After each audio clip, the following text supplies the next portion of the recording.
हाँ दोस्तों, हम बात करने जा रहे हैं कॉन्ट्रैक्ट ऑफ लॉ इंट्रोडक्शन के बारे में। वैध संविदा आवश्यक तत्व के बारे में जानकारी देती हुई धारा 10 में। तो आइए हम जानते हैं कॉन्ट्रैक्ट ऑफ लॉ इंट्रोडक्शन क्या है। तो प्रयास टेक्निकल के साथ बने रहिए इस वीडियो में और वीडियो लास्ट तक देखिए, तभी आपको पता चलेगा कि कॉन्ट्रैक्ट ऑफ लॉ इंट्रोडक्शन क्या है, वैध संविदा के आवश्यक तत्व क्या है, इसके बारे में जानकारी देते हैं। धारा 10 में इसकी संपूर्ण जानकारी है। तो वैध संविदा के आवश्यक तत्व क्या होते हैं, आइए आज हम बात करेंगे। इस वीडियो में इसकी चर्चा करेंगे क्या है। तो दोस्तों, हमारे चैनल को सब्सक्राइब कीजिए या बेल आइकन का साथ में बटन दबाइए ताकि आने वाली नोटिफिकेशन आप तक पहुंचती रहे, और ज़्यादा से ज़्यादा अपने दोस्तों में शेयर कीजिए। तो दोस्तों, दो पक्षकार, जो पहला व्यक्ति अपना प्रस्ताव रखता है वो व्यक्ति प्रस्तावक कहलाता है। दूसरा, जो कोई व्यक्ति स्वीकार करता है तो स्वीकृता कहलाता है। तो ये दो पक्षकार होते हैं और दोनों आपस में अपनी अपनी सहमति देते हैं, और जब भी ये एक प्रस्तावक और स्वीकृता कहलाते हैं।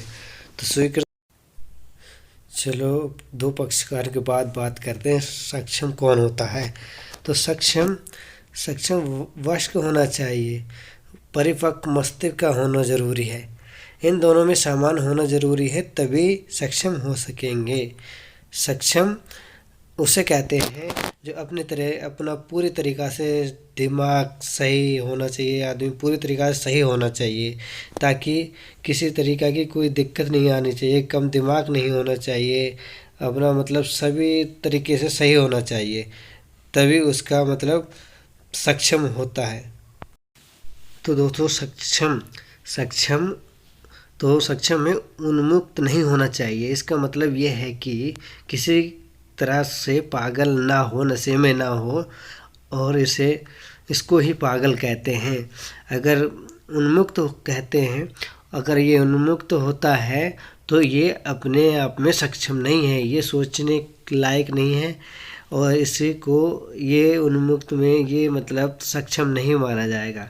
ये सक्षम नहीं माना जाएगा, इसीलिए ये इसे सक्षम नहीं मानेंगे। तो सक्षम क्यों नहीं मानेंगे? क्योंकि ये उन्मुक्त, ये पागल होगा, कम दिमाग होगा, इसलिए इसको नहीं मानेंगे। क्योंकि ये अपनी राय नहीं दे सकेगा, अपनी बात नहीं रख सकेगा। जब दिमाग होगा जब भी तो बात रख सकेगा नहीं, जब बात दिमाग ही नहीं है तो बात कहाँ से रख सकेगा। इसीलिए इसके सक्षम नहीं होगा, तो सक्षम नहीं मानेंगे इसको। क्या नहीं मानेंगे? इसको हम सक्षम नहीं मानेंगे, इसलिए इसका सक्षम नहीं मानेंगे। ये अपने आप में सक्षम नहीं होगा ये, इसीलिए इसे उन्मुक्त कहते हैं।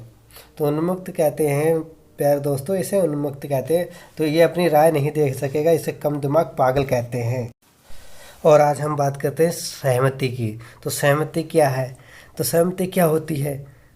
तो सहमति, मेरे एक फ़ोन है जिसकी कीमत 700 रुपये है और मैं इसे बेचना चाहता हूँ। तो दूसरा व्यक्ति इस फ़ोन पर अपनी सहमति देगा कि मैं तुम्हारा फ़ोन खरीदना चाहता हूँ, और सहमति है अगर वो मेरा फ़ोन खरीदना चाहता है। तो अगर वो मेरे फ़ोन को खरीदना चाहता है, तो अगर वो कहता है कि मैं आपका फ़ोन खरीदता हूँ, तो वो अब मेरा फ़ोन खरीदता है और अपनी सहमति देता है। तो वो अपनी सहमति देता है, इसी को कहते हैं सहमति। और स्वतंत्र सहमति किसे कहते हैं? स्वतंत्र सहमति।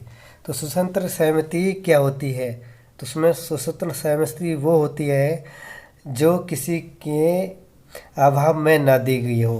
तो इन चीज़ों के अभाव में ना हो, उसे स्वतंत्र सहमति कहते हैं। नंबर 1 है अभाव, नंबर 2 है उत्पीड़न, और तीसरा नंबर है कपट और मिथ्या वाइफिकेशन और भूल। इन तीनों चारों पांचों में अगर कोई सहमति देता है तो वो स्वतंत्र सहमति नहीं कहलाती है। क्या? स्वतंत्र सहमति नहीं कहलाती है। तो स्वतंत्र सहमति क्या होती है?